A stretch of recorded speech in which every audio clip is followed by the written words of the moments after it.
The topic is variance analysis.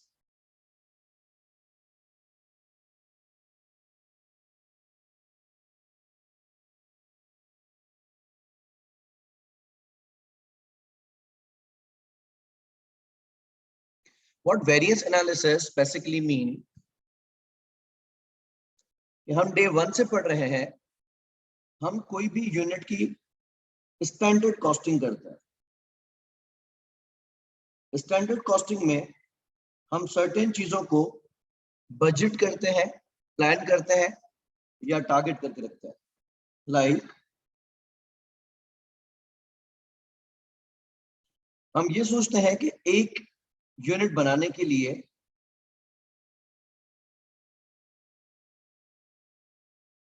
Material का इस्तेमाल कैसा होगा।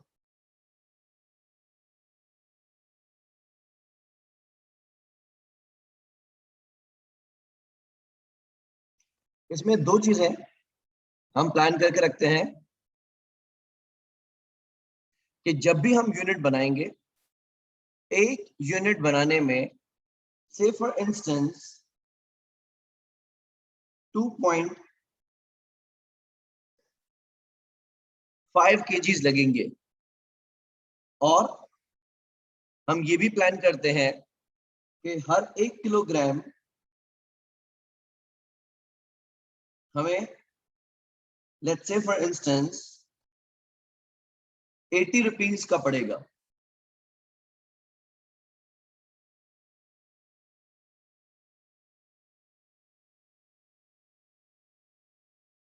अब इसमें दो चीजें हम प्लान करके बैठे हैं या टारगेट करके बैठे हैं। एक चीज हमने क्या सोची कि एक यूनिट बनाने में 2.5 kgs इस्तेमाल होंगे, और मार्केट से जब खरीदेंगे, सप्लायर से जब खरीदेंगे, तो 1 किलोग्राम 80 रुपीज का मिलना चाहिए। अब इसमें जो 2.5 है, ये कहलाएगा हमारा स्टैंडर्ड यूजेज, और 80 रुपीज पर केजी इज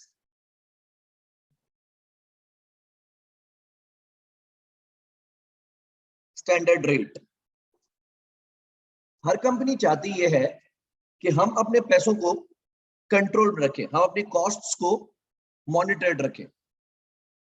अब जो यूजेज हमने डिसाइड किया कि एक यूनिट बनने में 2.5 किलोग्राम रॉ मटेरियल लगना चाहिए, इसको इंश्योर कौन करेगा कि इससे ज्यादा ना लगे? ये काम है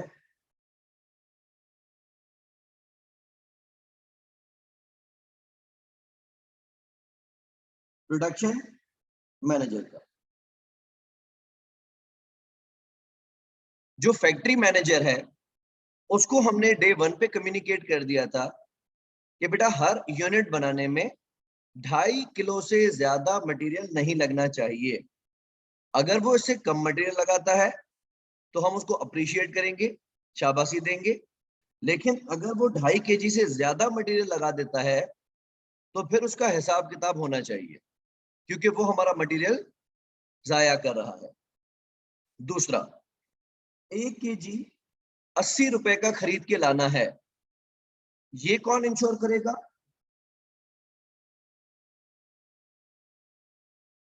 ये हमारी फैक्ट्री में होता है परचेसिंग डिपार्टमेंट,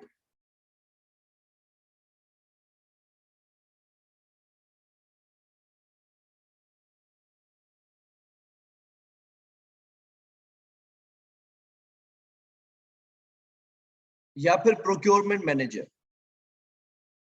हमने दो बंदों को टारगेट दे दिया। अगर 80 रुपए का 1 किलो है तो 2.5 किलो कितने के मिलेंगे?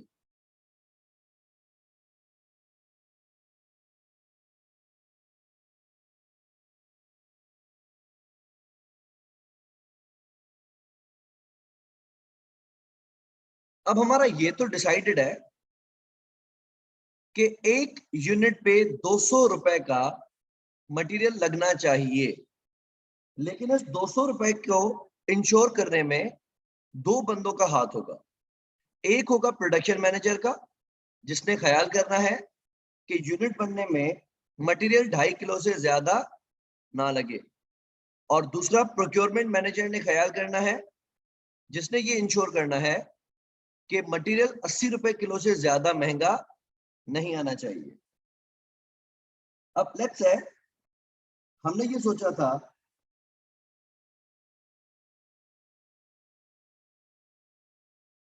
कि एक महीने में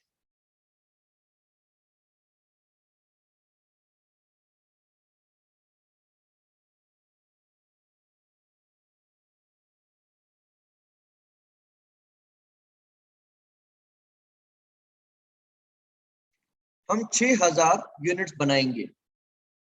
6000 यूनिट्स बनाएंगे, ये हमारा बजट था।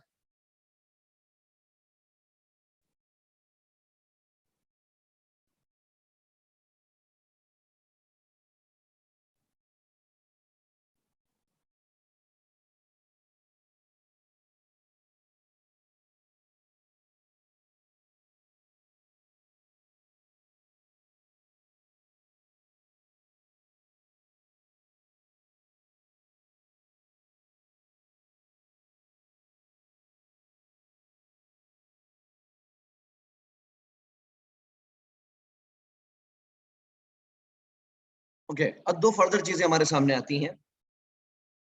हमने बजट किया था कि अप्रैल के महीने में हम 6000 यूनिट्स बनाएंगे, लेकिन हमने बनाए हैं 5600 यूनिट्स। हम अगर ये इवेल्युएट करना चाहें कि इस महीने कितना मटेरियल इस्तेमाल होना चाहिए था,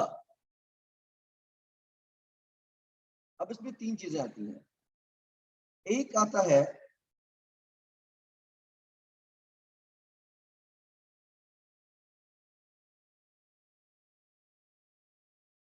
बजट। बजट मतलब आपने सोचा था कि इस महीने में हम यूनिट्स कितने बनाएंगे,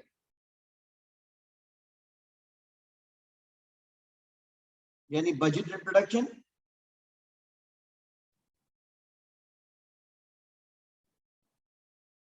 मल्टीप्लाइड बाय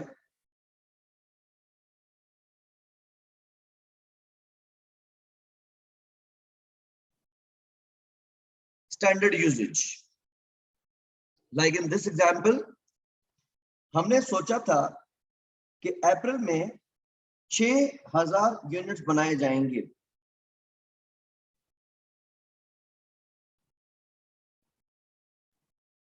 और एक यूनिट बनाने में कितने केजीज इस्तेमाल होने थे, 2.5।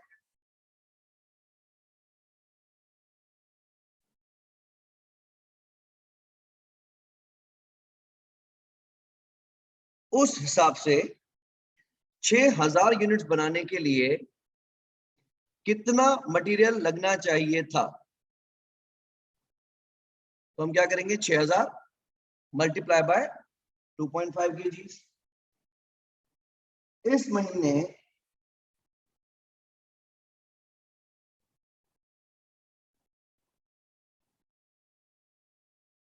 15,000 किलोग्राम मटेरियल इस्तेमाल होना चाहिए था। दूसरा आता है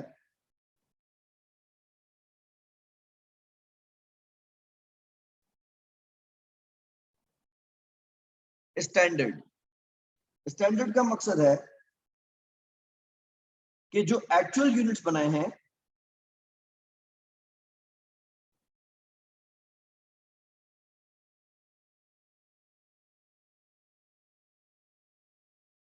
उस पे कितने केजीज लगने चाहिए थे।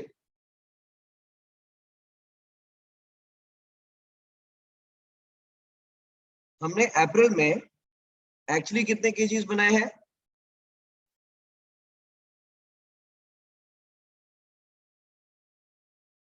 Sorry not KGs, units. हमने कितने यूनिट्स बनाए हैं, 5600। और हर यूनिट पे कितने केजीज लगने चाहिए थे,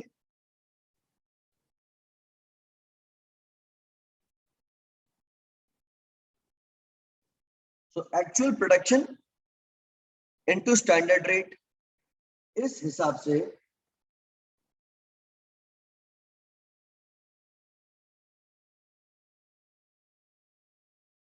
14,000 किलोग्राम इस्तेमाल होने चाहिए थे। तीसरा आता है एक्चुअल।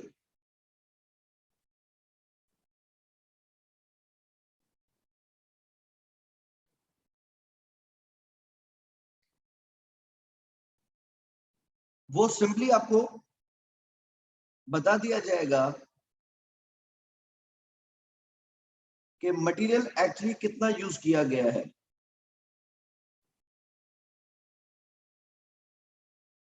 अज्यूम हमें क्वेश्चन में ये बता दिया जाता है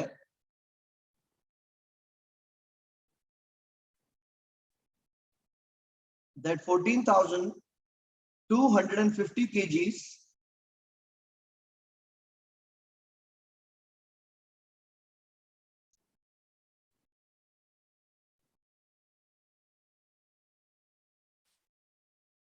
were used during April.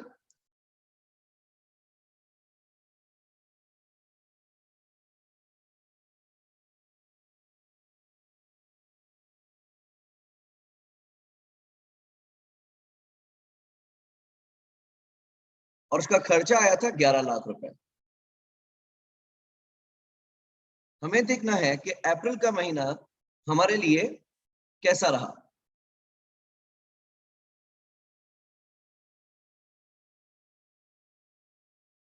अप्रैल में 15,000 केजीज लगने चाहिए थे और 14,250 केजीज लगे हैं। हम देखेंगे कंपैरिजन किन की करना बेहतर है। एक हमने रखा बजट, और बजटेड यूसेज क्या था कि अप्रैल के महीने में 15,000 केजीज इस्तेमाल होने चाहिए थे।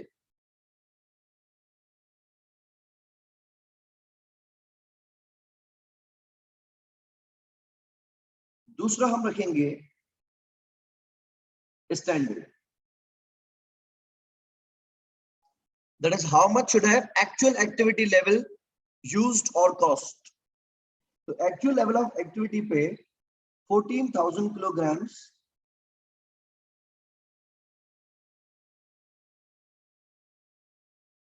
लगने चाहिए थे। और तीसरा है एक्चुअल, कि एक्चुअली आपने कितने केजीज लगाए हैं। वो हमें क्वेश्चन में बताया कि हमने 14,250 केजीज लगाए हैं।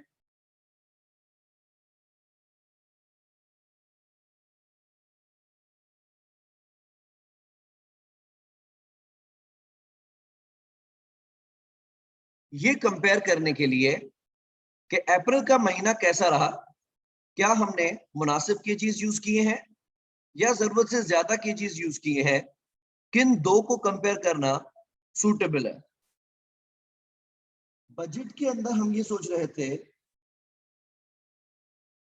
कि अगर हम 6,000 यूनिट्स बनाते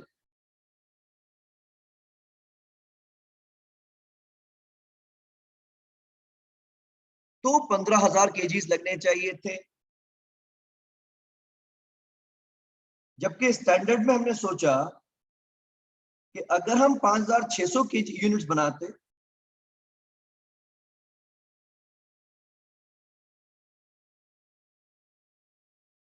तो कितना मटेरियल इस्तेमाल होना चाहिए था। और एक्चुअल भी ये देख रहा है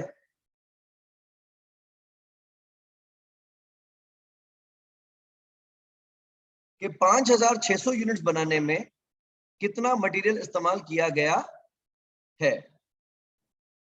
अब अगर मैं मैनेजर को कहता हूं कि 15,000 केजी लगने चाहिए थे और आपने 14,250 केजीज यूज किए हैं, क्या तो कमाल कर दिया, आपने मेरे 750 केजीज सेव किए हैं। लेकिन क्या ये कंपैरिजन ऐसे करना मुनासिब होगी? तो कोई अक्लमंद हमें बोलेगा कि सर 15,000 केजी में 6,000 यूनिट्स बनने चाहिए थे, 14,250 केजी लगा के तो इसने सिर्फ 5,600 केजी यूनिट्स बनाए हैं, तो उसको शाबाशी किस बात की दे रहे हैं। लिहाजा कंपैरिजन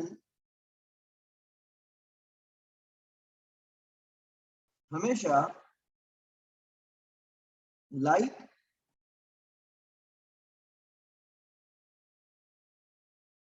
विथ लाइक होनी चाहिए, यानी एक जैसी चीजों के आपस में कंपैरिजन होनी चाहिए। अब 6000 यूनिट्स बनाने के लिए जो मटेरियल लगना चाहिए था, उसको 5600 यूनिट्स बनने पे जितना मटेरियल लगा है से कंपेयर करना अकलमंदी नहीं है।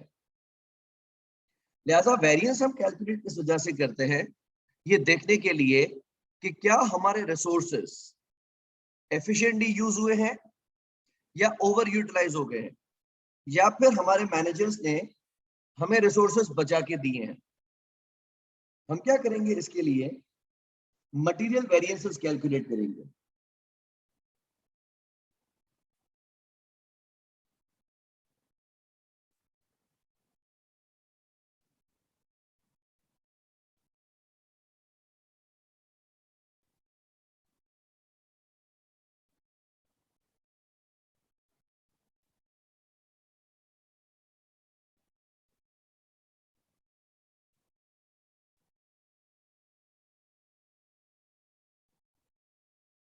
मटेरियल कॉस्ट वेरिएंस में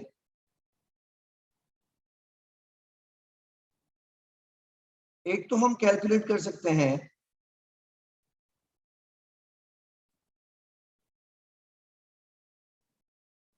टोटल मटेरियल कॉस्ट वेरिएंस, जिसमें हम ये देखेंगे कि एक्चुअली जो यूनिट्स बनाए गए हैं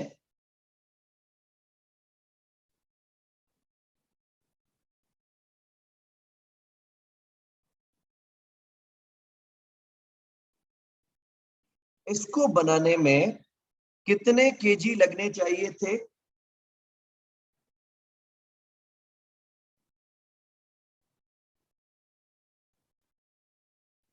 और 1 केजी कितने का आना चाहिए था।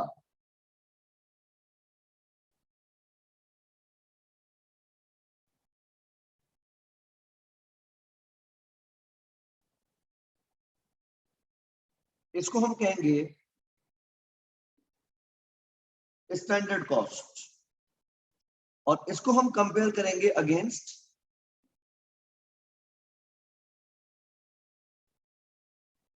एक्चुअल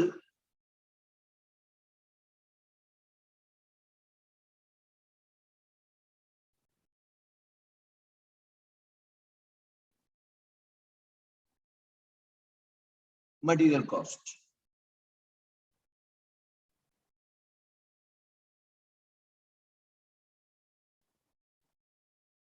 एग्जाम्पल के अंदर देखें, हमने एक्चुअली कितने यूनिट्स बनाए हैं,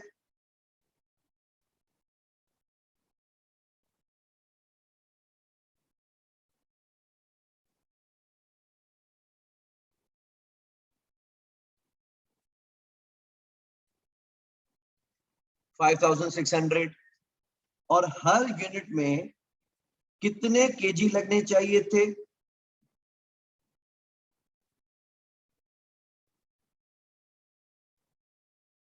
और हर 1 किलोग्राम कितने का मिलना चाहिए था।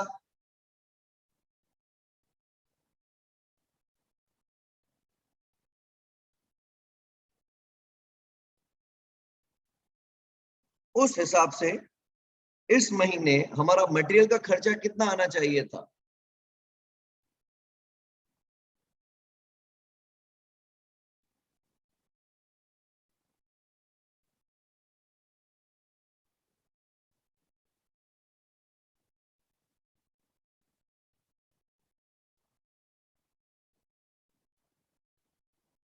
ठीक है, 11,20,000।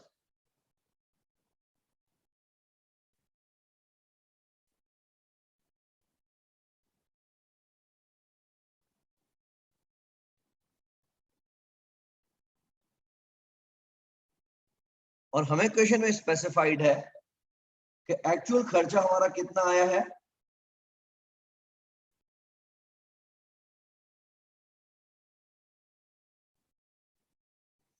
$11,00,000।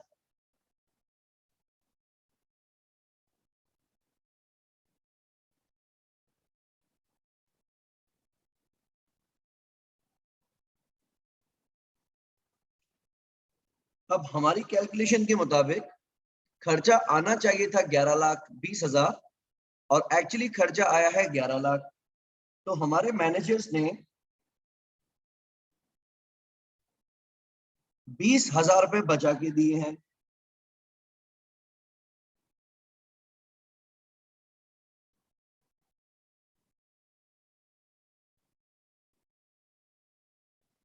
वेरिएंसेस में अगर बेनिफिट होगा, फायदा होगा, तो हम उसके लिए वर्ड यूज करते हैं फेवरेबल वेरिएंस। और अगर नुकसान होता है, खर्चा जरूरत से ज्यादा आ जाता है,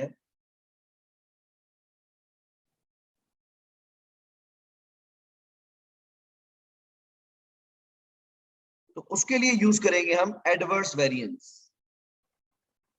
इस केस में खर्चा आना चाहिए था 11,20,000 और आया है 11 लाख, तो हमें 20,000 रुपए बच के मिले हैं।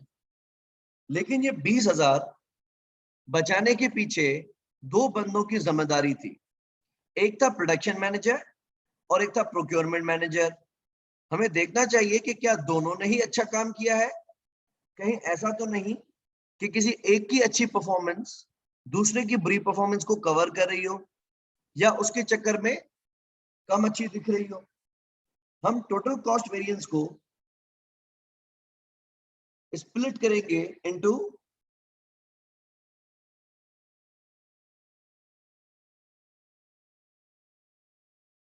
Material,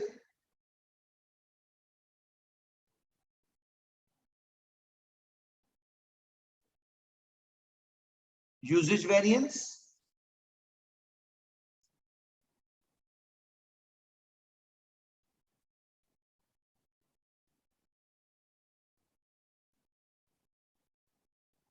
and material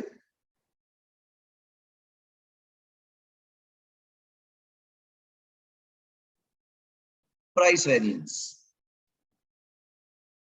usages variance में हम प्रोडक्शन मैनेजर की परफॉर्मेंस देखेंगे।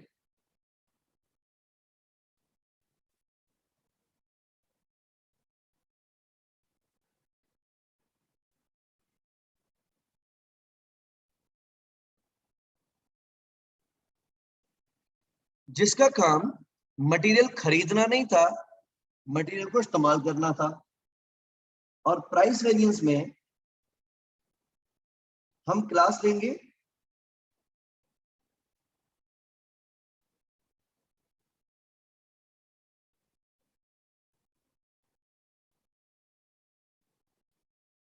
प्रोक्योरमेंट मैनेजर की। अब यूजेज वेरिएंस की बात करते हैं। प्रोडक्शन मैनेजर से हम ये बात कह सकते हैं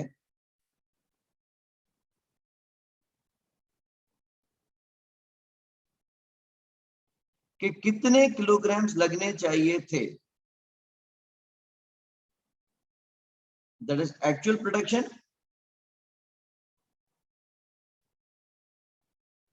multiplied by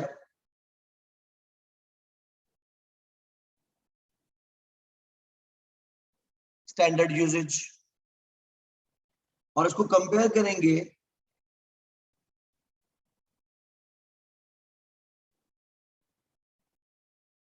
with the actual usage,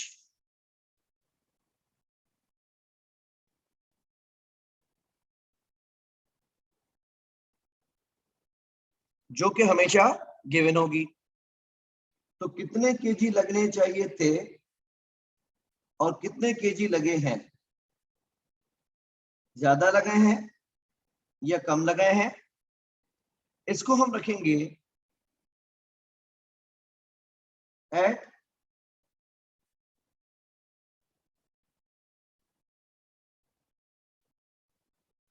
standard rate.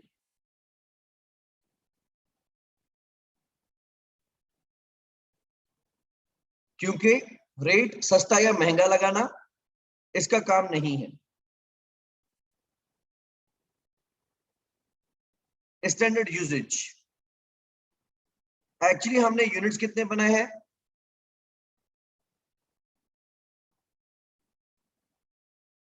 5800, sorry 5600,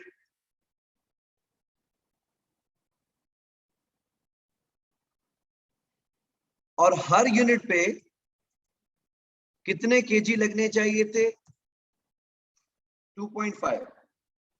तो इसका काम था कि 5600 यूनिट्स 14,000 केजीज में बना देता।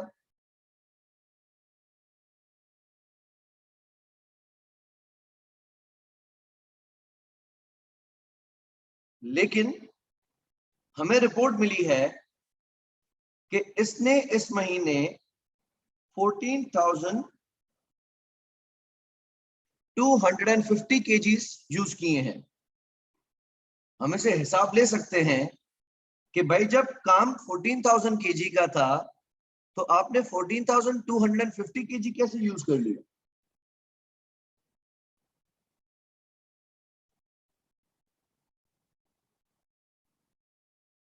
तो इसने वेस्टेज जरूरत से ज्यादा कर दी है। जहां काम था 14,000 केजीज का, इसने पूरा किया है 14,250 केजीज में। कितने केजी ज्यादा लगा दिए गए हैं?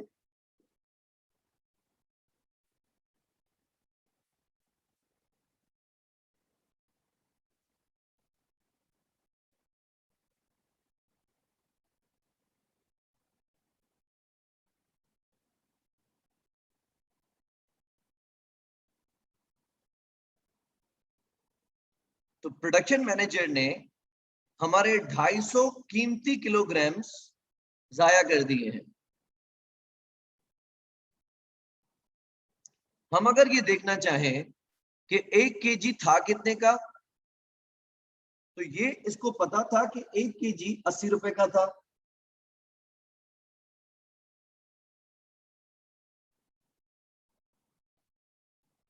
अगर 1 केजी 80 रुपए का था और इसने हमारे 250 केजी जाया कर दिए हैं, तो ये तो इसने हमारा 20,000 का नुकसान करवा दिया।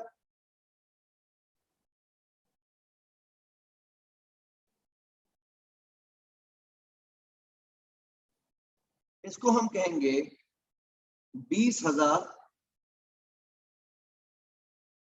एडवर्स। एडवर्स इस वजह से क्योंकि इसने हमारा नुकसान करवाया है। जहां केजीस लगने चाहिए थे 14,000, इसने इस्तेमाल करवाए हैं कारखाने में 14,250। अच्छा, सामने दूसरा मैनेजर है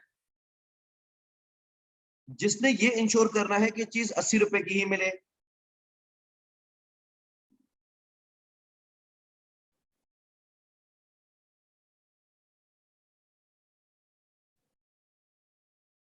अब केजीज इस्तेमाल कितने होते हैं वो इसका सर का दर्द नहीं है। इसको प्रोडक्शन मैनेजर जितनी रिक्विजिशन भेजेगा, फैक्ट्री से जितनी रिक्विजिशन आएगी, ये उतने केजीज अवेलेबल करके देगा। हम इससे पूछेंगे कि जो एक्चुअल केजीज मंगवाए गए हैं,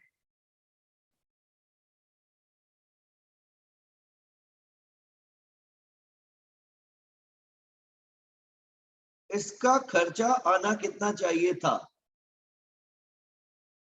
अब ये केजी ज्यादा है या कम है, इसका जवाब ये नहीं देगा। केजीज कम लगाए गए हैं या ज्यादा लगाए गए हैं, इसका जवाब वैसे भी प्रोडक्शन मैनेजर ने देना था।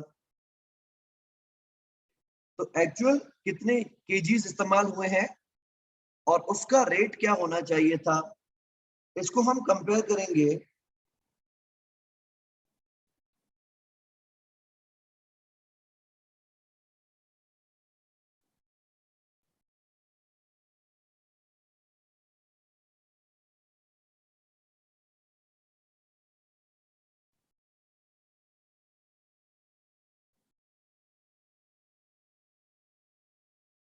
कि मटेरियल एक्चुअली कितने में खरीदा गया है।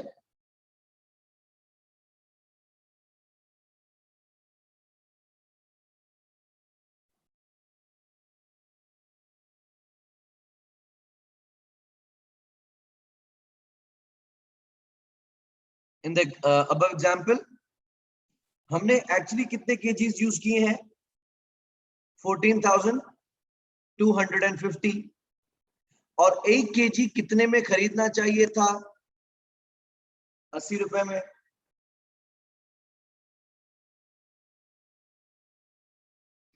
तो 14,250 केजीज का खर्चा आना चाहिए था 11,40,000 रुपए।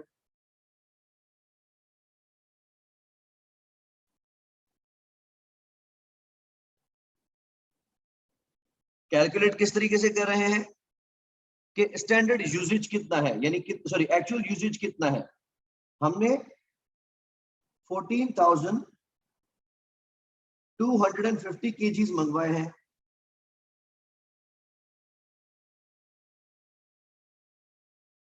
और 1 किलोग्राम कितने में खरीदना चाहिए था?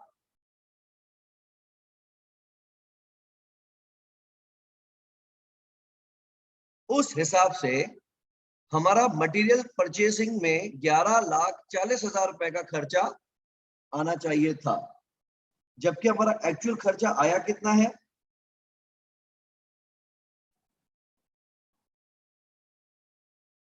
ये गिवन है 11 लाख रुपए।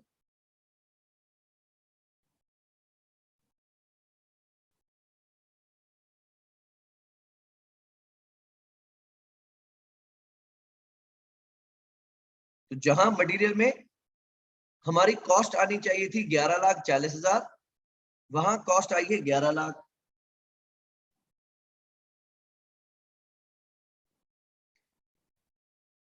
भला हो प्रोक्योरमेंट मैनेजर का जिसने हमें 40,000 रुपए बचा के दिए।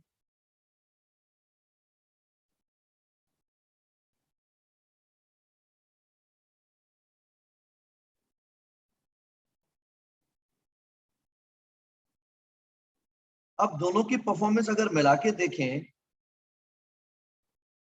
तो एक मैनेजर ने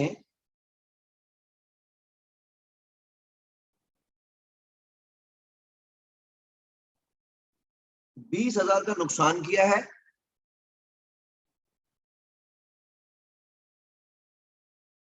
और दूसरे मैनेजर ने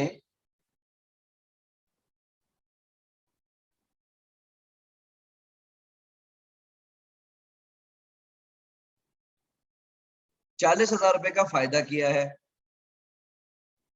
ओवरऑल कंपनी पे इंपैक्ट क्या आया कि एक मैनेजर ने 40,000 बचाए और दूसरे मैनेजर ने 20,000 खर्च कर दिए या ज्यादा नुकसान कर दिया। कंपनी को अल्टीमेटली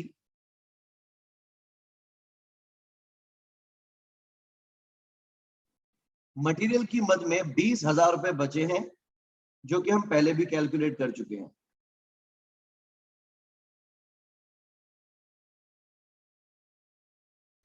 लेकिन when we speak about this 20,000 rupees gain, इसके अंदर दो अलग अलग परफॉर्मेंसेस छुप जाती हैं। तो 20,000 का अगर फायदा है, इसमें दोनों मैनेजर्स को शायद दाद मिल जाए, शाबाशी मिल जाए कि क्या कमाल कर दिया आपने, हमें 20,000 रुपए बचा के दे दिए। लेकिन इसमें एक मैनेजर ने अच्छा काम किया है और एक मैनेजर ने अंडर परफॉर्म किया है। तो कहीं एक मैनेजर की अच्छी परफॉर्मेंस दूसरे मैनेजर की बुरी परफॉर्मेंस के पीछे छुप ना जाए, इसको इंश्योर करने के लिए हम सब डिवाइड करते हैं वेरिएंसेस। तो एक हम कैलकुलेट करेंगे मटेरियल यूजेज वेरिएंस और एक हम कैलकुलेट करेंगे मटेरियल प्राइस वेरिएंस।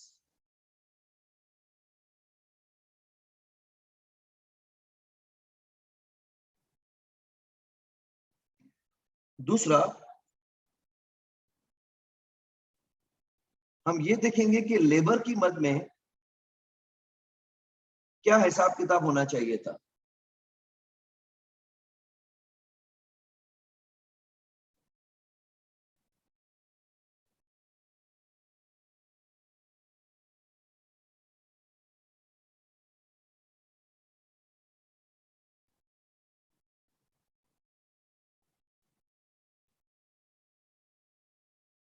लेबर की स्टैंडर्ड कॉस्टिंग में भी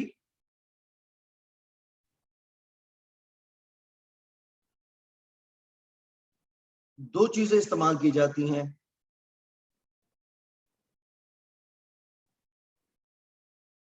पहला कि एक यूनिट बनाने में लेबर को कितना टाइम लगना चाहिए।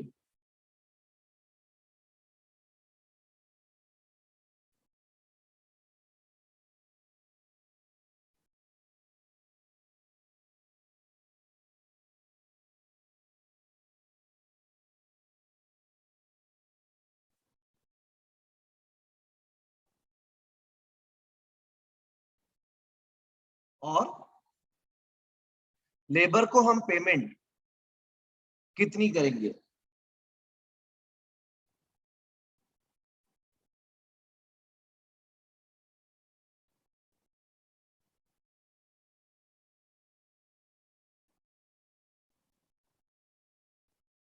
और ये आ जाएगी हमारी कॉस्ट पर यूनिट।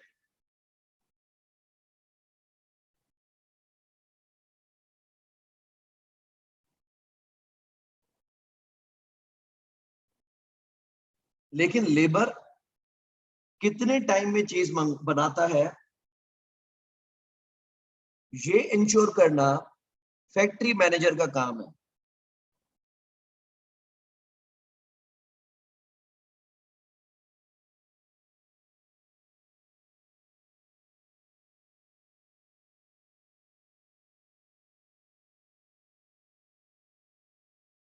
क्योंकि वो फैक्ट्री में खड़ा है और लेबर कहीं टाइम पास तो नहीं कर रहा, कहीं इनएफिशिएंटली काम तो नहीं कर रहा, कहीं सुस्त रवि से तो नहीं चल रहा। इनको भगाना, इनसे काम लेना, इनकी स्पीड पकड़वाना प्रोडक्शन मैनेजर का काम है या फैक्ट्री मैनेजर का काम है। और इनको जो रेट ऑफर किया जाता है,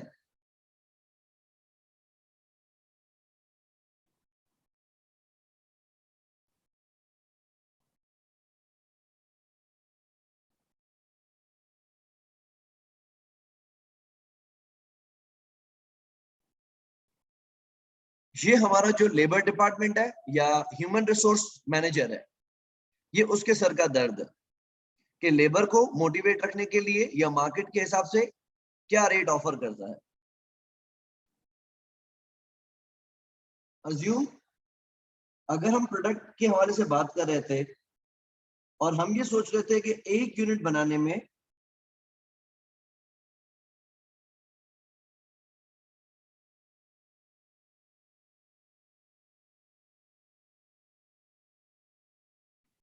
1.5 घंटा लगना चाहिए था और लेबर को हम पे करते हैं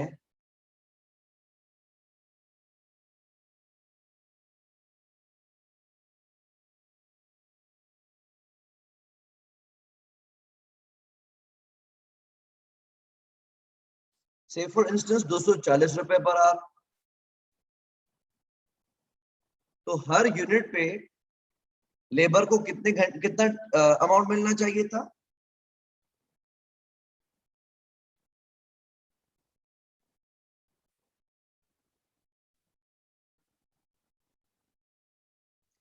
360 rupees per unit.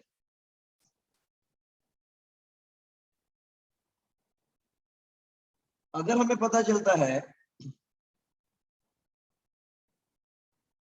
Same data है ऊपर वाला,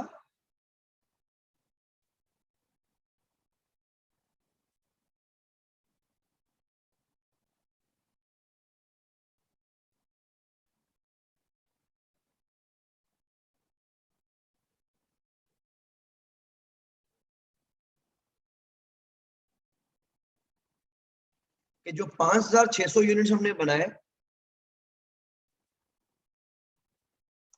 उसके लिए लेबर ने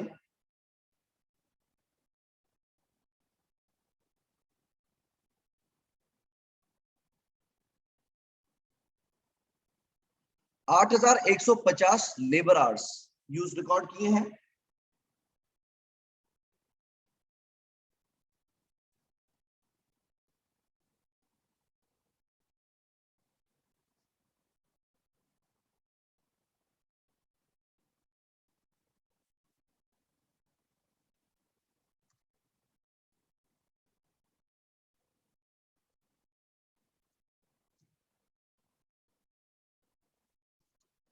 और इनको पेमेंट की गई है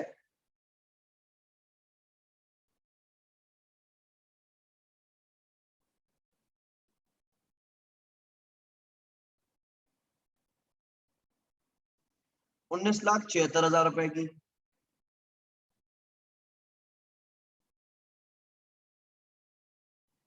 एक तो हम total labour cost variance calculate कर सकते हैं।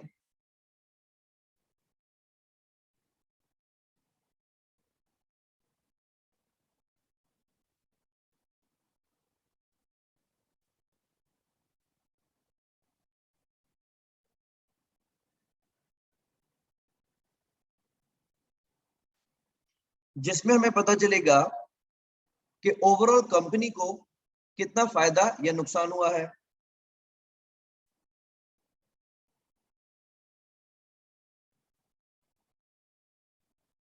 हम कैलकुलेट करेंगे स्टैंडर्ड कॉस्ट।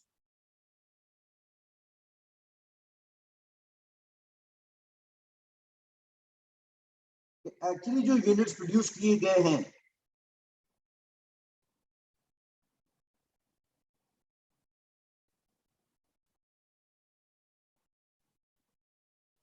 उस पे स्टैंडर्ड कितना टाइम लगना चाहिए था,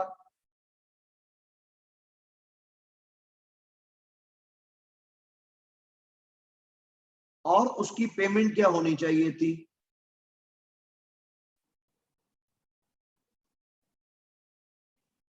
इस क्वेश्चन के अंदर हमने यूनिट्स कितने बनाए हैं,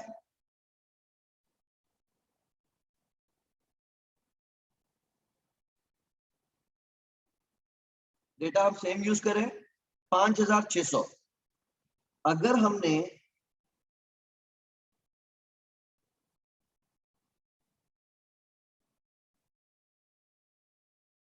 5,600 यूनिट्स बनाए हैं, हर यूनिट पे टाइम कितना लगना चाहिए था।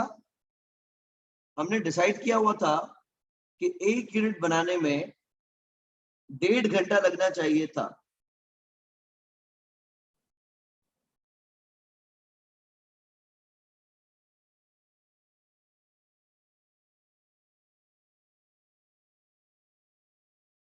तो 5,600 यूनिट्स बनाने में कितना टाइम लगना चाहिए था, और उस टाइम की पेमेंट कितनी होनी चाहिए थी।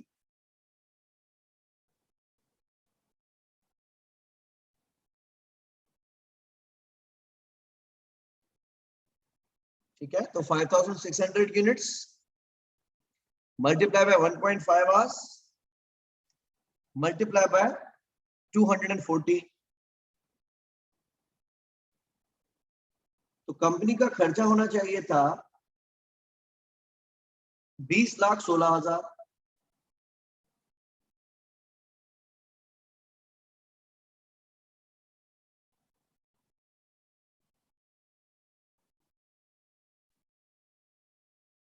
और उसको कंपेयर करेंगे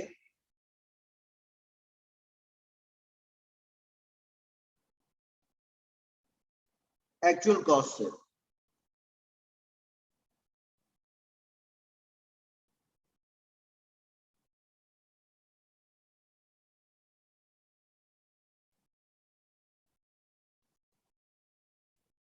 ऊपर में बताया गया है कि हमने लेबर को पे किए हैं 19,76,000।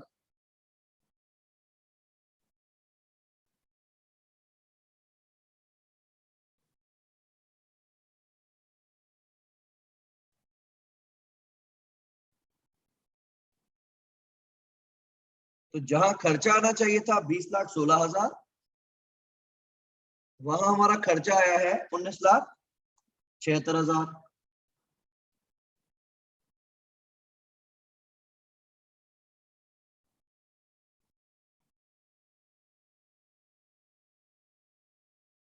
उस हिसाब से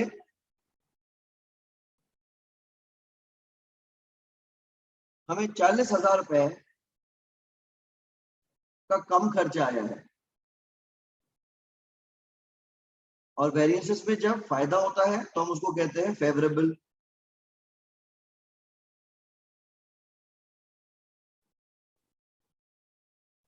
लेबर की मद में हमें 40,000 रुपए सेव हुए हैं।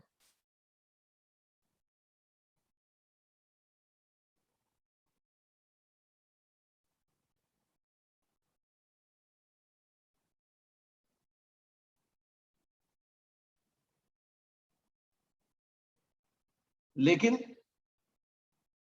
इस फायदे के पीछे जो जिम्मेदार लोग थे वो दो हैं।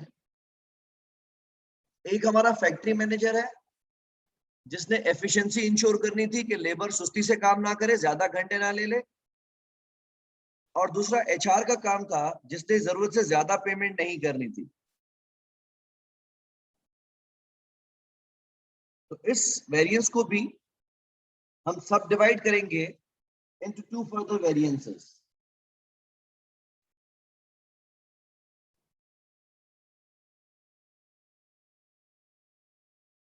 एक हम कैलकुलेट करेंगे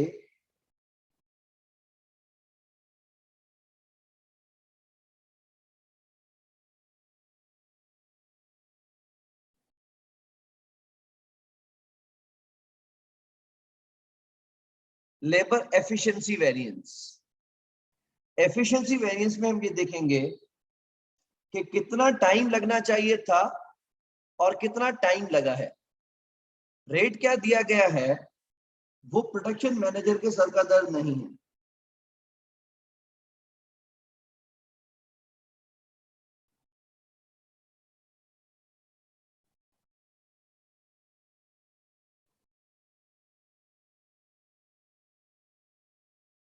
तो इसको कैलकुलेट करने के लिए हम लेंगे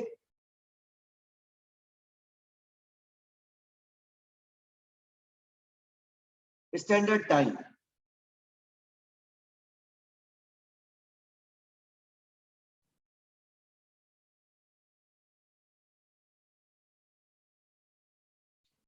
ये कैलकुलेट करेंगे by multiplying actual production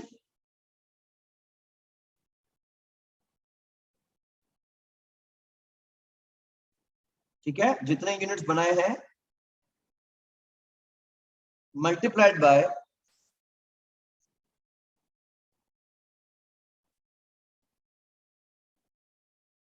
standard time, कि कितना टाइम लगना चाहिए था।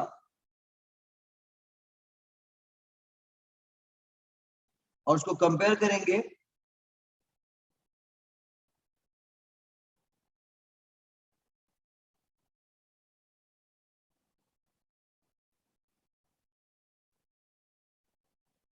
Actual time taken.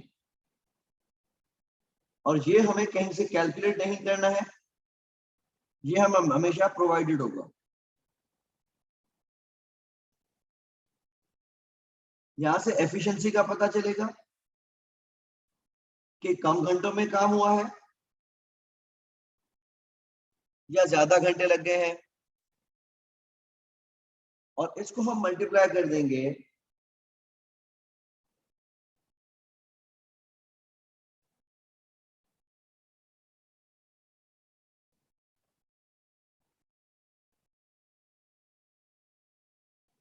By standard hourly rate.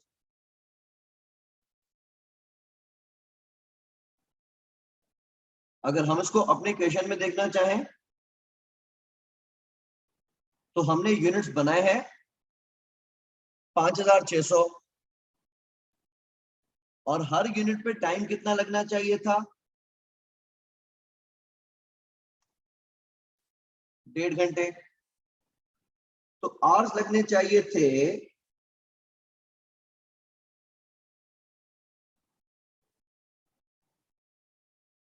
8,400 और डेटा में बताया गया है कि लेबर ने एक्चुअली कितना टाइम लगाया है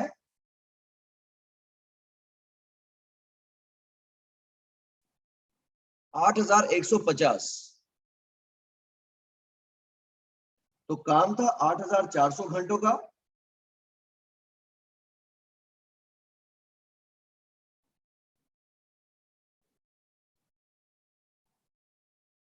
और प्रोडक्शन मैनेजर ने खींच के काम लिया है ज्यादा सुस्ती नहीं करने दी। तो 8,400 घंटों का काम अगर 8,150 घंटों में हुआ है,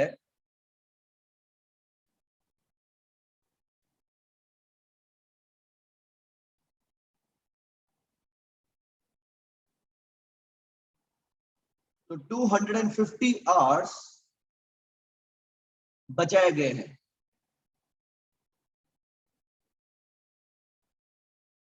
वैसे 1 घंटे का रेट था क्या? हमने रखा था 240 रुपए पर आवर।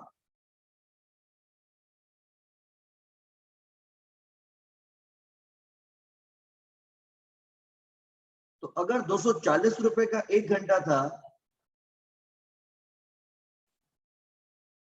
और 250 घंटे सेव हुए हैं, ये हमारी कंपनी को 60,000 रुपए का फायदा है।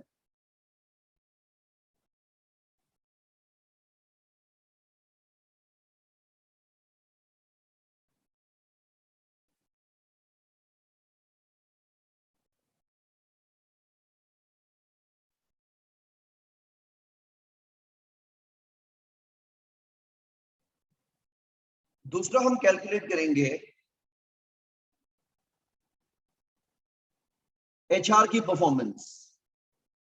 एक हो गया लेबर एफिशिएंसी, एक हम मेजर करेंगे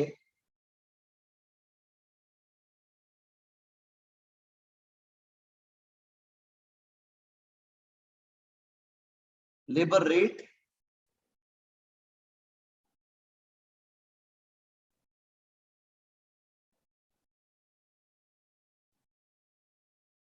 या फिर एक्सपेंडिचर वेरिएंस।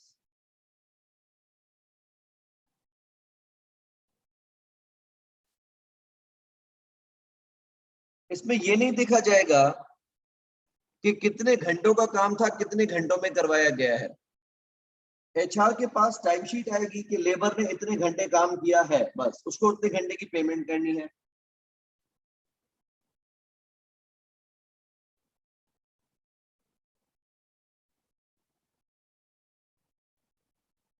एक्चुअल आवर्स, इसको हम देखेंगे कि स्टैंडर्ड रेट के हिसाब से पेमेंट क्या बनती थी।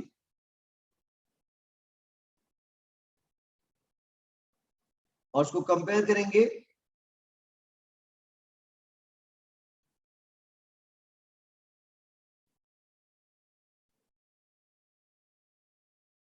कि अमाउंट एक्चुअली पे कितना किया गया है।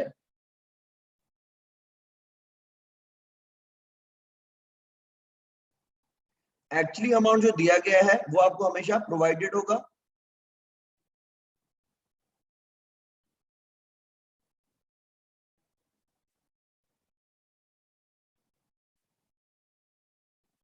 पेमेंट कम हुई है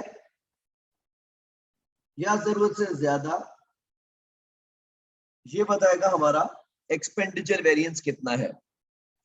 अच्छा, इस सवाल में देखें एक्चुअली कितने घंटे काम किया गया है, 8,150।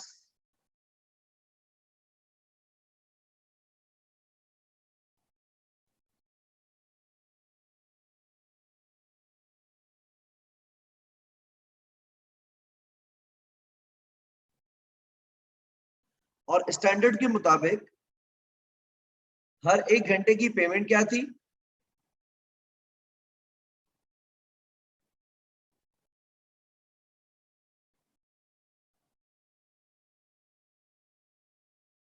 240 रुपए। तो 8,150 घंटे अगर 240 के हिसाब से पे होते तो ये पैसे बन रहे थे 19,56,000।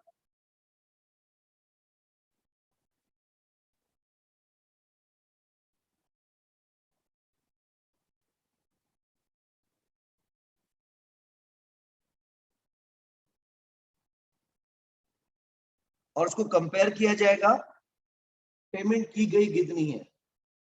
हमने पेमेंट की है 19,76,000।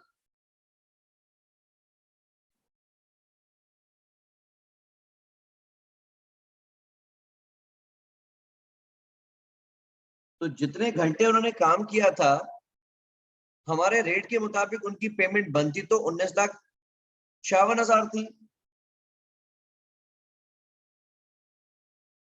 लेकिन हमारे एचआर मैनेजर ने शायद प्रॉपर नेगोशिएट नहीं किया और उनको रेट 240 रुपए से ज्यादा दे दिया है।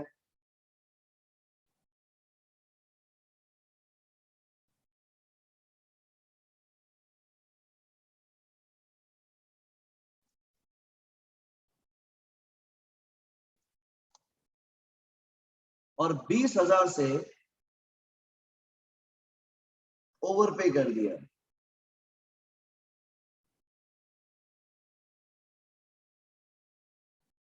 ये आ गया हमारा एडवर्स वेरिएंस। अगर हम अब टोटल करें तो एफिशिएंसी में प्रोडक्शन मैनेजर ने हमारे 60,000 रुपए बचाए हैं,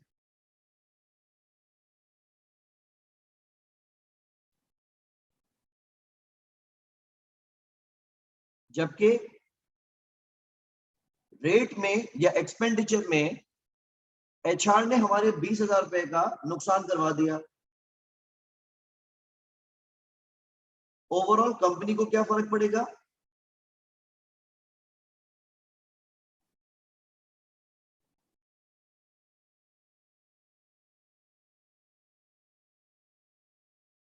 ₹40,000 का फायदा, ये हम पहले भी कैलकुलेट कर चुके हैं।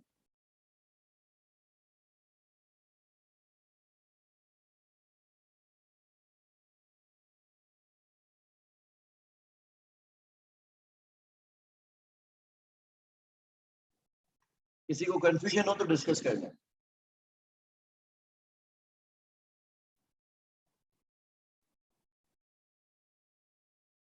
इसके अलावा हम तीसरा वेरिएंस कैलकुलेट करते हैं,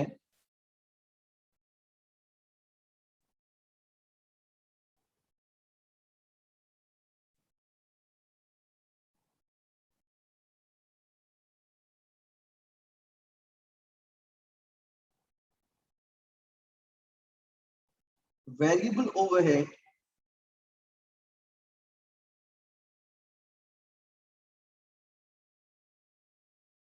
कॉस्ट वेरिएंसेस।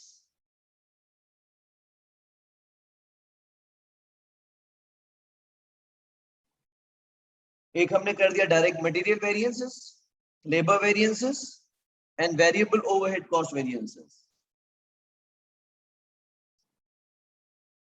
सिलसिला इसका भी वही है कि हम अपने सामने रखते हैं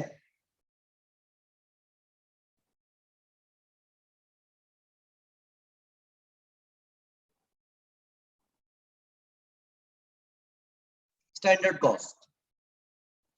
लाइक अगर हम ये कहें कि एक यूनिट बनाने में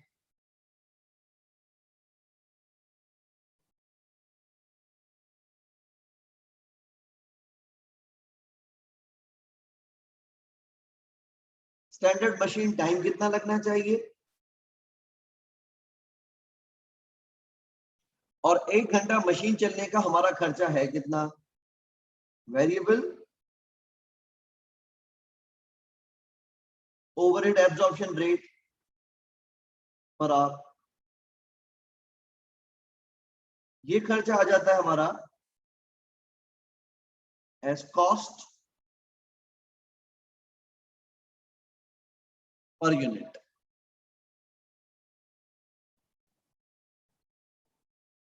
अब इसका खर्चा भी कम पेश करने में दो चीजें हो सकती हैं, या तो एफिशिएंसी का मसला हो सकता है या तो एक्सपेंसेस का मसला हो सकता है। अज्यूम अगर इसी प्रोडक्ट की बात करें जिसकी हम कहानी चला रहे हैं,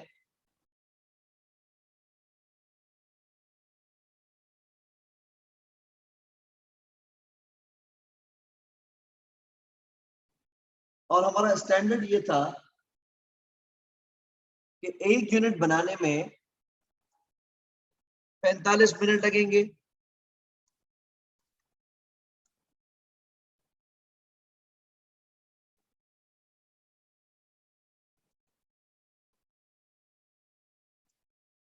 और हमारा मशीन रेट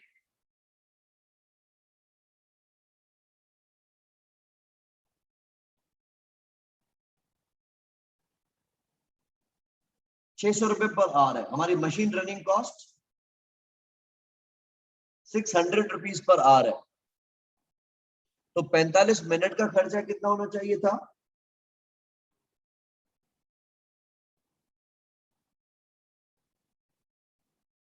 450 रुपए।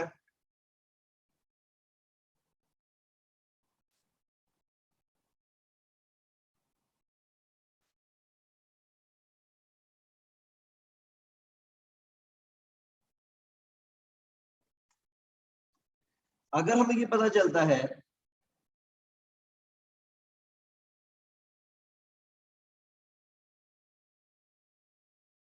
कि अप्रैल के महीने में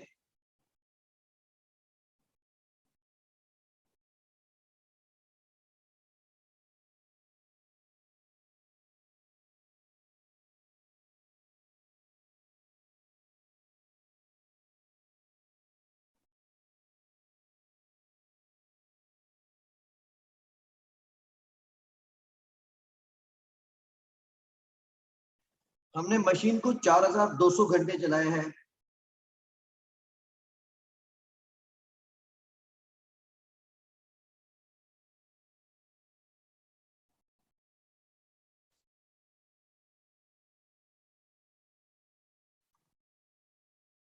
और हमारा मशीन रनिंग कॉस्ट में 25,41,000 रुपए का खर्चा आया है।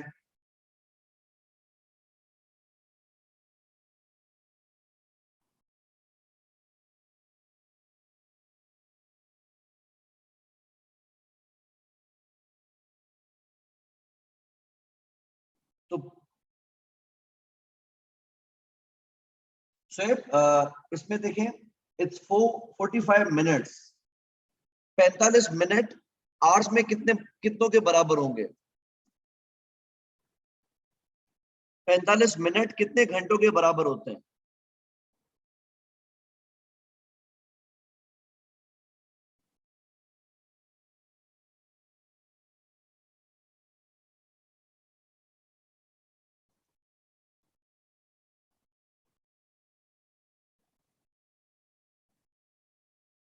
पैंतालीस मिनट है सर। एक घंटे में कितने मिनट्स होते हैं?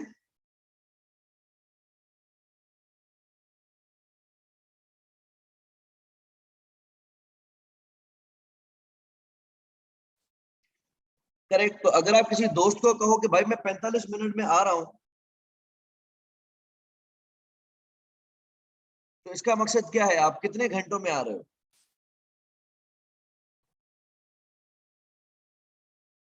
ये हम रखेंगे 45 मिनट्स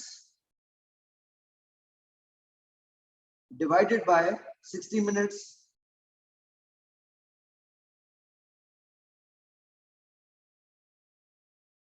इसको हम क्या कहते हैं? पौन घंटा कहते हैं ना।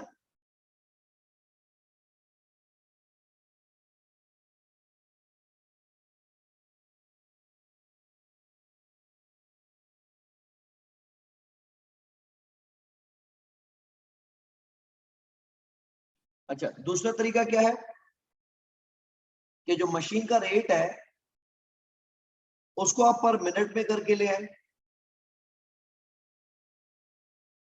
हमारा मशीन 1 घंटा चलने का खर्चा कितना है?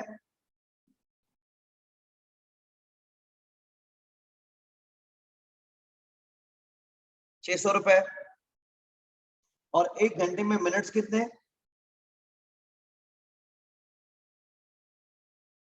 60 मिनट।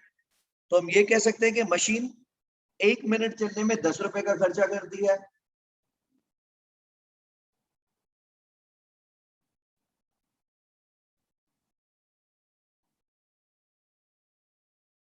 अब या तो आप 10 रुपए पर मिनट को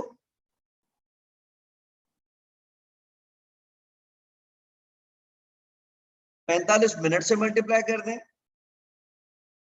या तो पौन घंटे को 600 रुपए पर आवर से मल्टीप्लाई कर दें। दोनों सूरतों में हमारा आंसर 450 रुपए आएगा।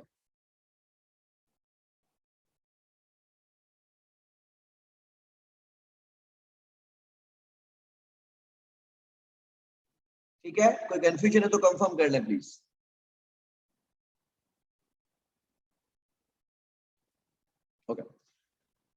अब वेरिएबल ओवरहेड में एक तो हम टोटल वेरिएंस निकाल सकते हैं,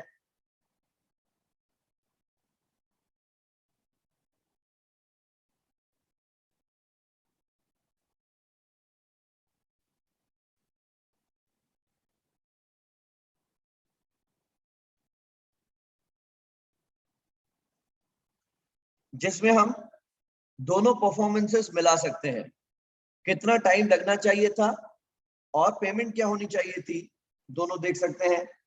मिसाल इसमें अगर हम कैलकुलेट करें,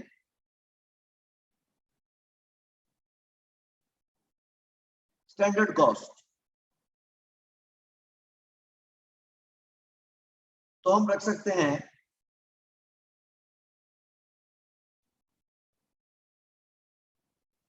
जो एक्चुअल प्रोडक्शन की गई है multiplied by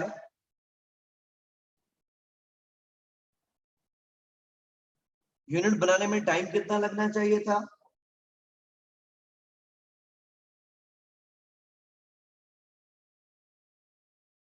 multiply by standard variable overhead absorption rate, और उसको कंपेयर करेंगे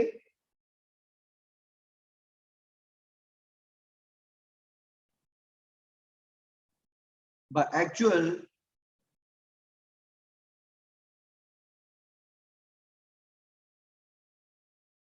वेरिएबल प्रोडक्शन ओवरहेड कॉस्ट, जो कि बाकी एक्चुअल कॉस्ट्स की तरह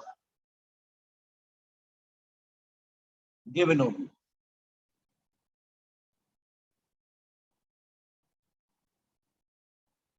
और हम देख सकते हैं कि हमारा एक्चुअल खर्चा जरूरत से ज्यादा आया है या कम आया है या कंट्रोल में रहा है। अच्छा, अब इस क्वेश्चन में हमने एक्चुअली यूनिट्स कितने बनाए हैं,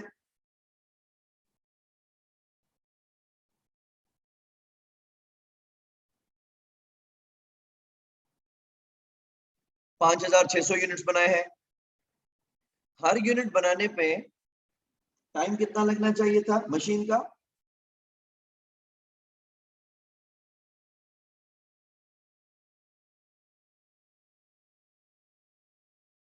पौन घंटा, 0.75 आवर्स।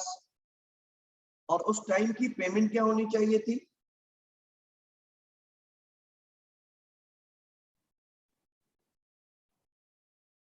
600 रुपए पर आवर के हिसाब से।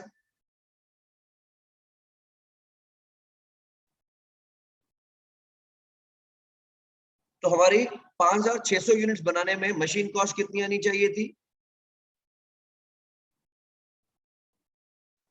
Variable that was 25,20,000।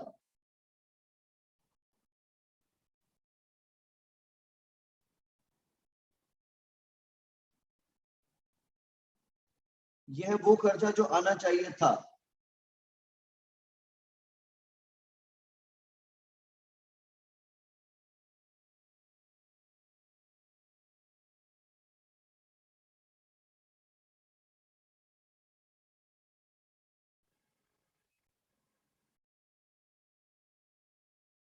और हमारा एक्चुअल खर्चा आया कितना है, 25,41,000।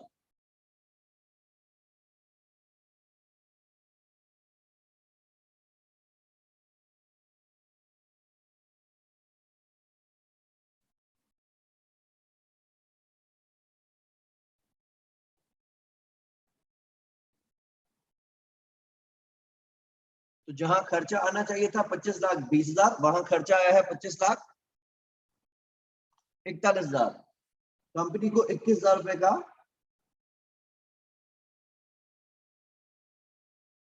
लॉस है।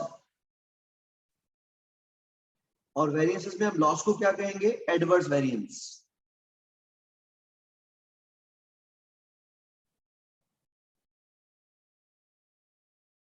अब ये तो पता चला है ओवरऑल, पर्टिकुलरली मसला हुआ कहां पे है, ये निकालने के लिए हम एक कैलकुलेट करेंगे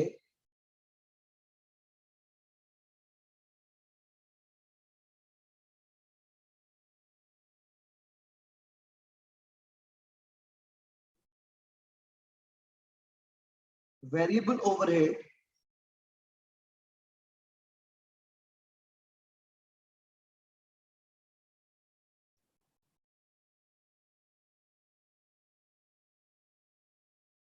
एफिशिएंसी वेरिएंस। एफिशिएंसी में हम देखेंगे कि मशीन की एफिशिएंसी क्या रही है, और एफिशिएंसी में हमने देखना होता है standard time and actual time.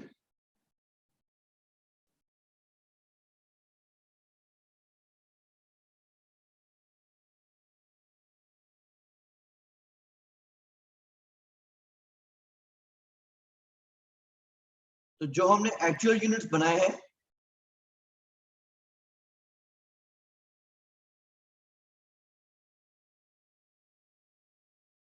इस पे स्टैंडर्ड टाइम क्या लगना चाहिए था,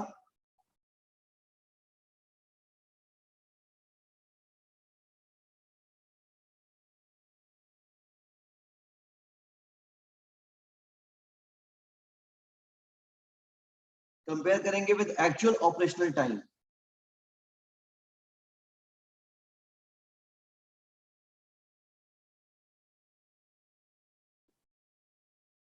ये आ जाएगी हमारी एफिशिएंसी इन आवर्स।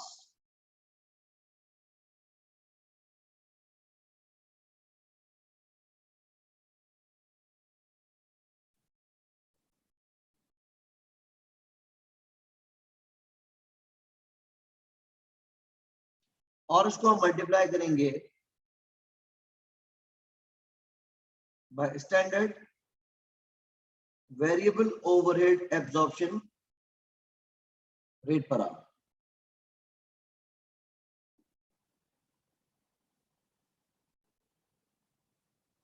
अगर हम यहाँ पे अपनी मशीन की एफिशिएंसी देखना चाहें, तो एक्चुअली हमने यूनिट्स कितने बनाए हैं,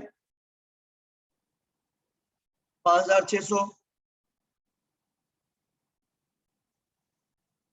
और हर यूनिट पे टाइम कितना लगना चाहिए था, पौन घंटा। तो इस एरिया पे हमारा टाइम लगना चाहिए था 4200 घंटे, क्योंकि हर यूनिट पे अगर 45 मिनट थे तो 5600 यूनिट्स पे 4200 घंटे होने चाहिए थे। और हमें ऊपर बताया गया है कि ऑपरेशन मशीन ने कितने घंटे ऑपरेट किया है,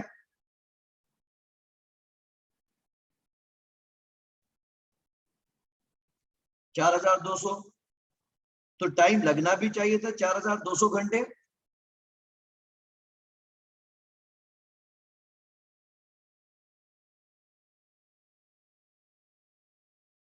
और टाइम लगा भी है 4200 घंटे।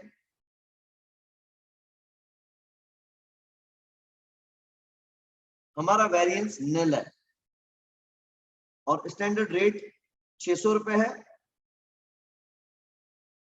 उससे मल्टीप्लाई करने का अब कोई जवाब नहीं रह जाता, क्योंकि वेरिएंस वैसे भी 0 है।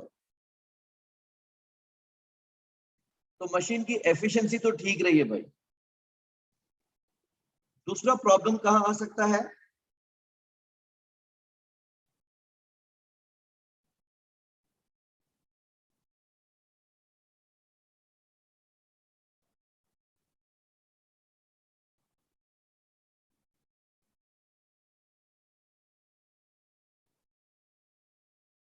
Variable overhead expenditure variance.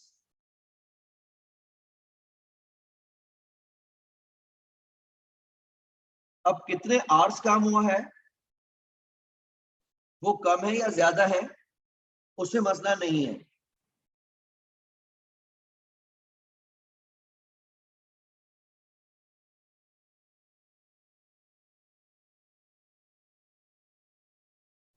हम देखेंगे कि हमारा स्टैंडर्ड एक्सपेंस कितना होना चाहिए था। For that we'll take actual operational hours multiplied by standard variable overhead absorption rate,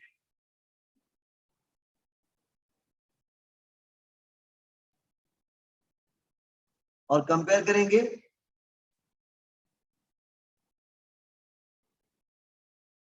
bye the actual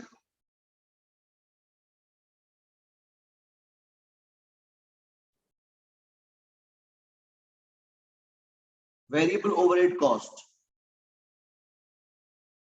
that would always be given.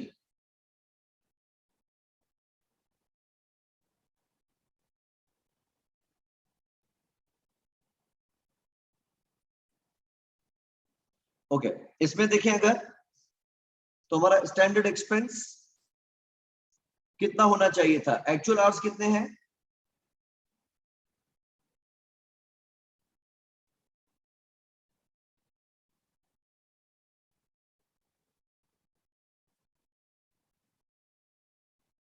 Actual hours है 4200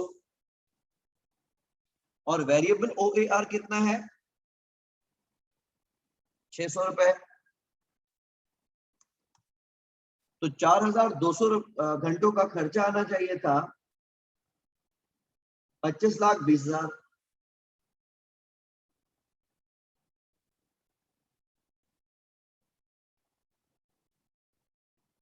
ठीक है, that is 4,200 hours multiplied bye 600 rupees per hour. और actual खर्चा आया कितना है जो कि क्वेश्चन में बताया गया है 25,41,000।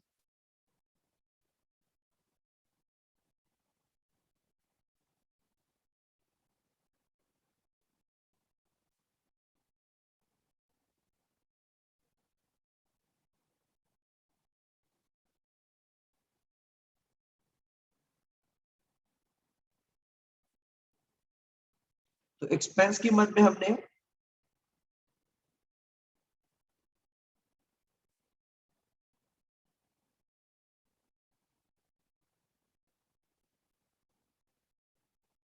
₹21,000 ओवर स्पेंड कर दिए। तो एक्सपेंडिचर ने ₹21,000 का नुकसान किया और एफिशिएंसी ने कोई वेरिएंस क्रिएट नहीं किया।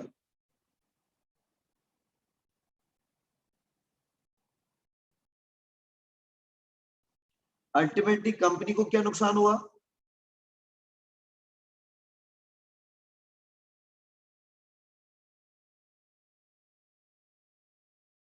$21,000 का एडवर्स। और ये टोटल वेरिएंस में हम ऑलरेडी कैलकुलेट कर चुके हैं।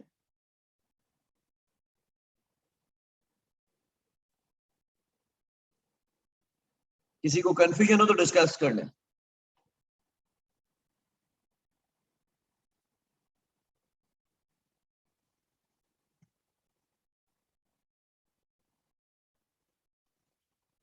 ओके तो हमने मटेरियल के हवाले से वेरिएंसेस पढ़ लिए।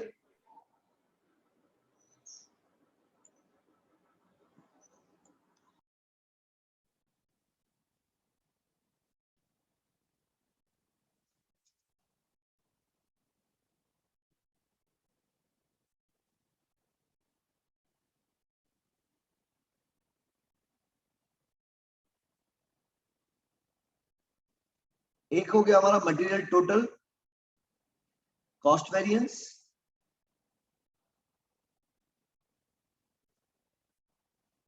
और उसको हमने सब डिवाइड किया था material usages variance and price variance.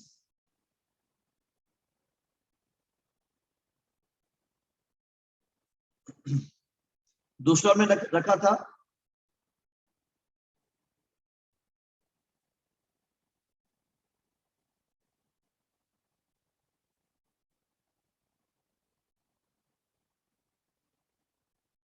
Labour cost variance, और इसको हमने सब डिवाइड किया था इनटू लेबर एफिशिएंसी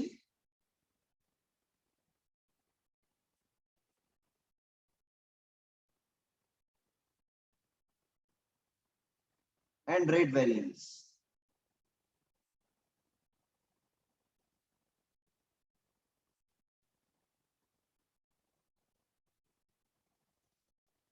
और तीसरा हमने पढ़ा है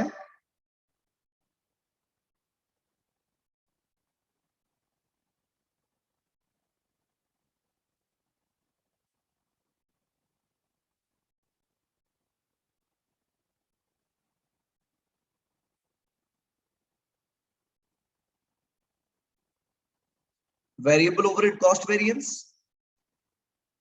इसके भी हमने सब डिवाइड किए into efficiency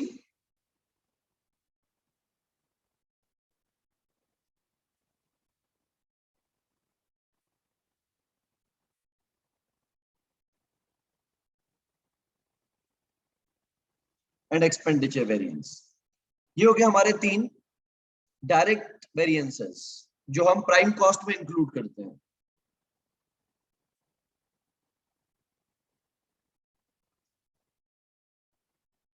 next production cost का हिस्सा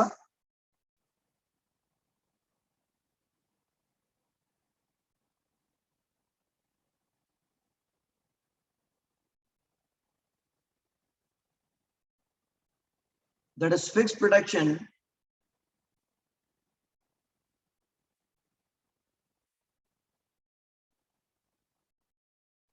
overhead variance.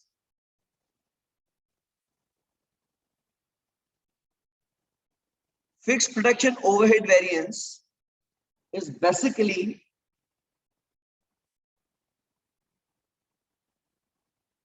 under or over absorption.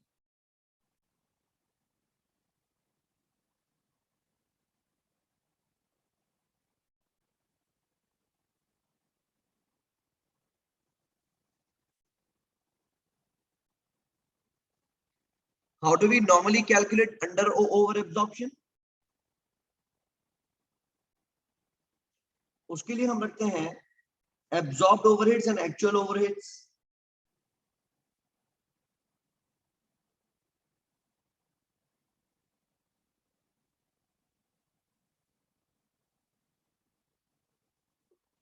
Absorbed overheads calculate करने का तरीका क्या होता है?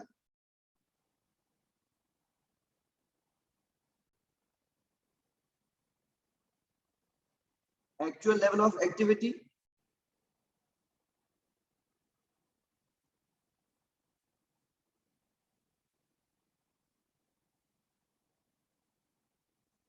multiplied by standard fixed overhead absorption rate. यह आ जाता है absorb.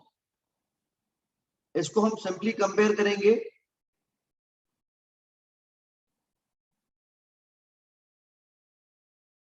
by actual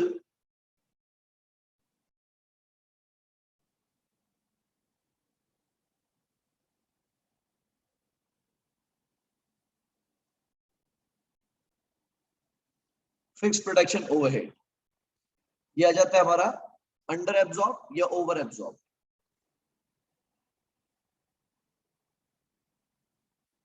इसको सब डिवाइड किया जाता है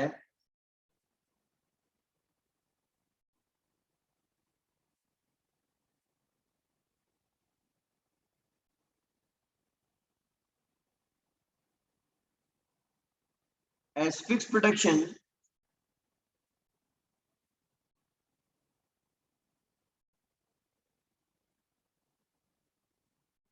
expenditure variance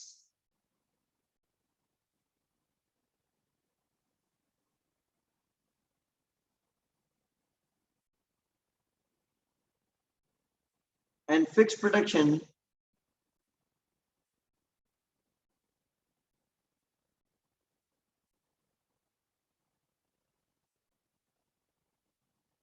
overhead volume variance.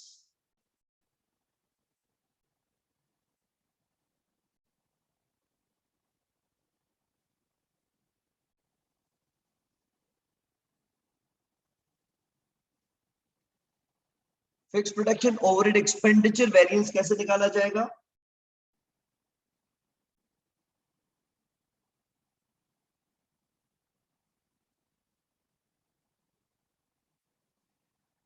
That is budgeted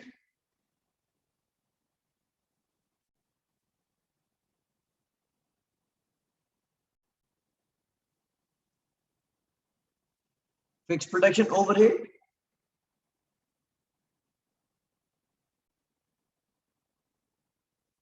versus actual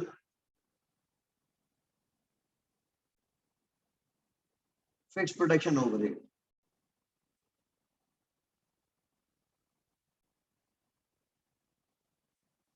और देखा जाएगा कि एक्चुअल खर्चा ज्यादा आया है या कम आया है।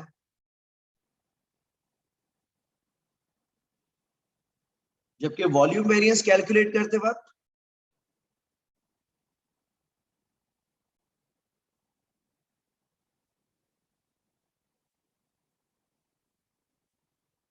हम रखेंगे बजटेड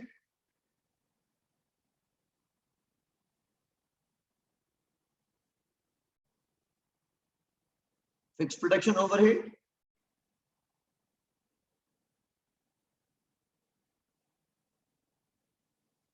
वर्सेस एब्जॉर्ब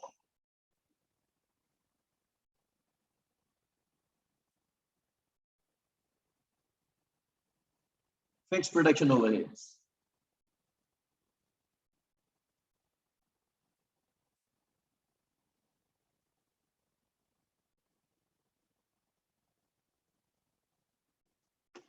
याद रहे कि फिक्स्ड ओवरहेड्स में वॉल्यूम इज एन एडवांटेज। अगर हमारा वॉल्यूम ज्यादा होगा तो हमारा खर्चा डिवाइड होता जाएगा। वॉल्यूम जितना ज्यादा फिक्स्ड के केस में उतना बेहतर होता है।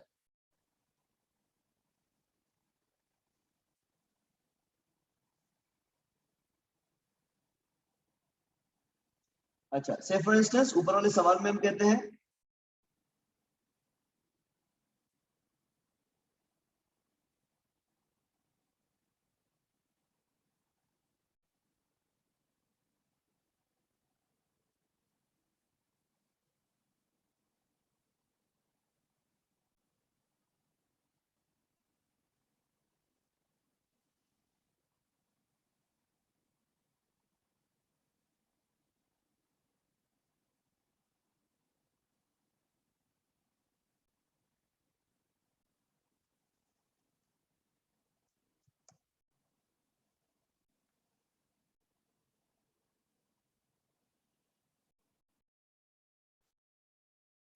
that our budgeted fixed production overhead was say 11,40,000।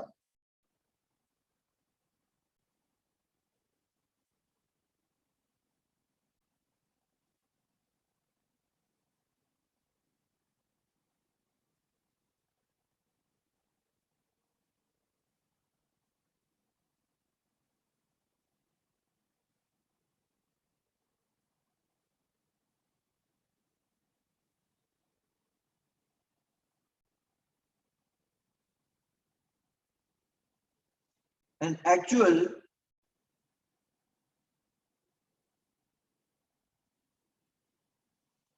fixed production overhead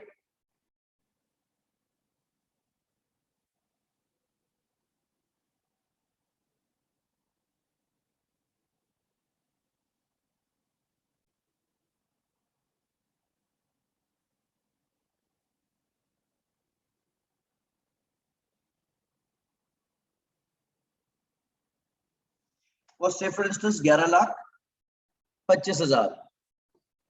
How do we calculate OAR?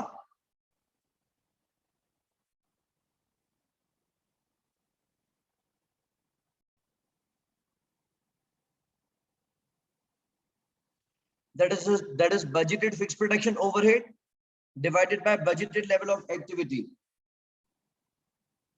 तो budgeted fixed production overhead कितना है?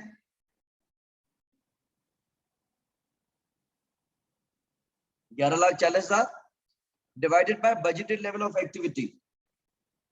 How much is budgeted level of activity? हमने पहले पहले देखा था at the beginning of the question कि हमारा बजट है 6000 यूनिट्स का।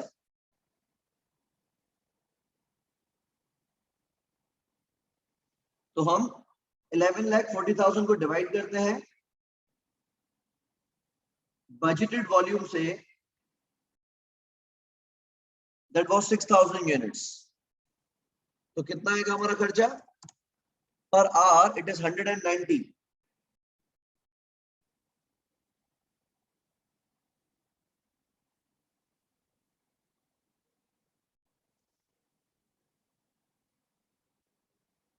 एब्जॉर्ब कितना करेंगे?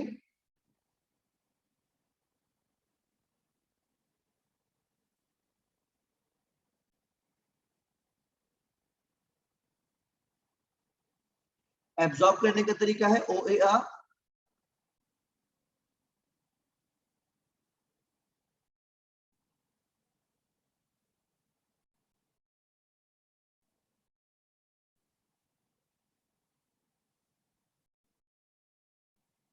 multiplied by actual level of activity।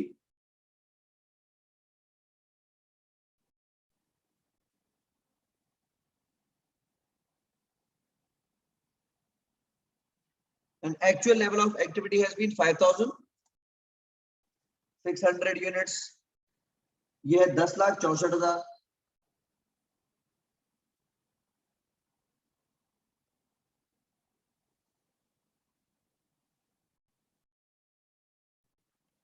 अच्छा, अब अगर हम ओवरऑल निकालें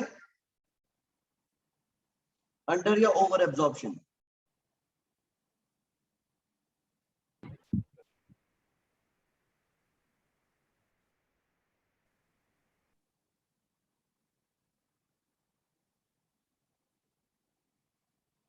तो हम अंडर या ओवर एब्जॉर्प्शन कैसे करेंगे? That is the difference between absorb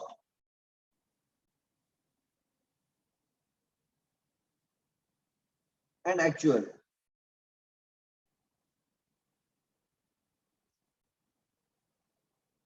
absorb हमने कितना किया है? 10,64,000।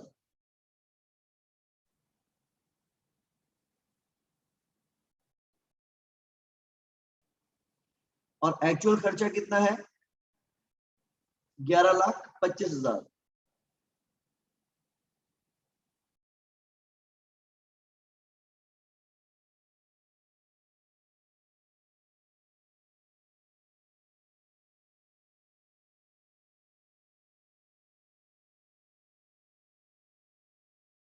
तो डिफरेंस देखेंगे 61,000 का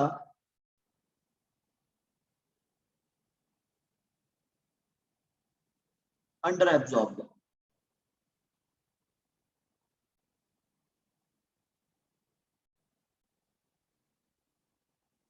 and under absorb is loss, क्योंकि हमारा एक्चुअल खर्चा ज्यादा आ गया है। इसको सब डिवाइड करेंगे into expenditure and efficient and volume.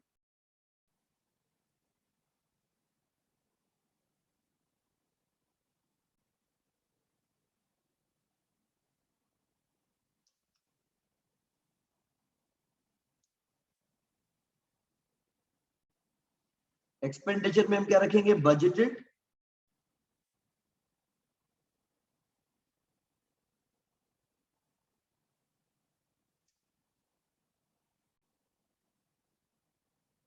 And actual का डिफरेंस। बजट हमने कितना किया हुआ था? 11,40,000।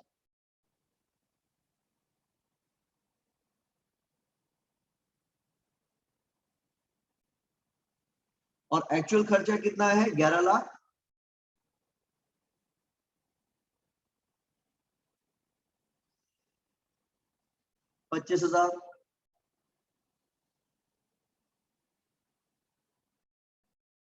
यहाँ पे हमें फायदा है 15,000 का हमारा एक्चुअल खर्चा कम आया है।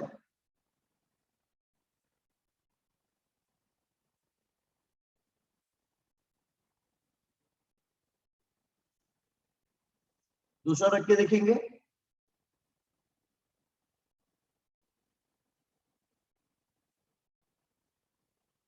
Fixed overhead,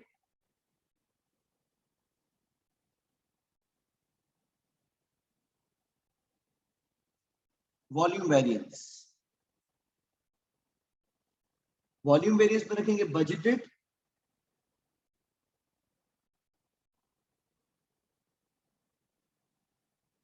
and absorb.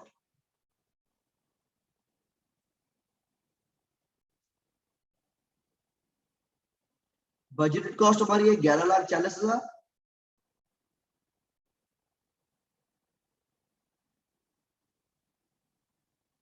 और एब्जॉर्ब हमने कितना किया है 11,64,000।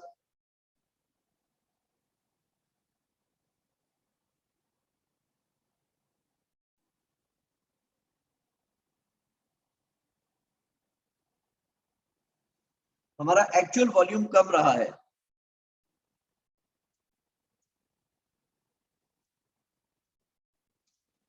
क्योंकि बजटेड वॉल्यूम हमारा कितना था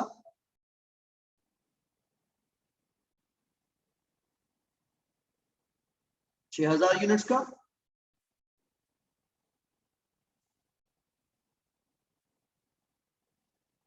और एक्चुअल वॉल्यूम रहा है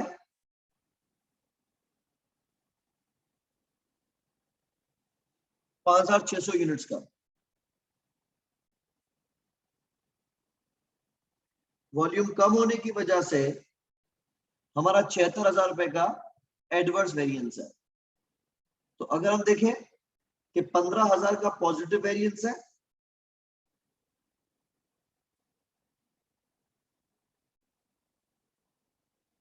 और माइनस 76,000 का एडवर्स वेरिएंस है,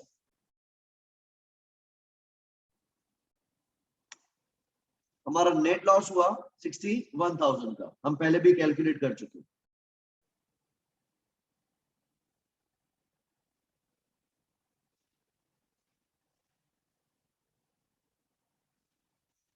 ठीक है, किसी को कोई कंफ्यूजन है यहां तक?